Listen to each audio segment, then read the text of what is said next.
Do you think that the energy crisis that may be facing Europe as usual when it comes to winter, as winter is approaching, do you think that this may influence Europe's position when it comes to Russia? And how do you interpret Putin's recent offers when it comes to energy cooperation with Germany, for instance? Well, I think that in the short run, for example, for instance, this year, nothing will change from the energy supply and so on. But I think that the next winter or in a couple of winters, Russia may begin again to supply gas, at least. We know that oil is supplied using other means. For example, India is supplying to Europe Russian oil and to other countries. But it's not, let me say, a use of force or power from Putin to show that he wants to resupply again gas to Germany and so on. I think that from that side is a kind of genuine move. It can sound weird and strange from our perspective, yeah, so from our Western perspective or external perspective, but it was genuine because Putin believes in a strong relationship between Russia and Germany historically, for his also biography and background.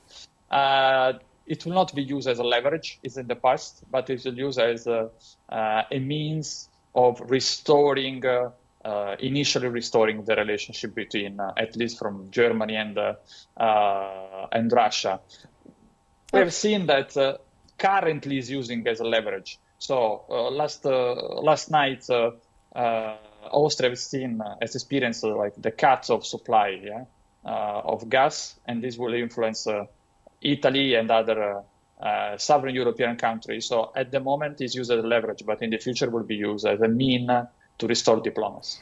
Okay, Mr. Williams, Ukrainian President Zelensky had described the call between Scholz and Putin as Pandora's box. Mr. Liguori had touched on this topic earlier in the interview.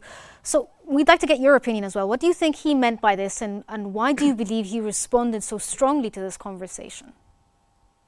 Well, because, as I said before, it breaks the appearance of isolation of Putin.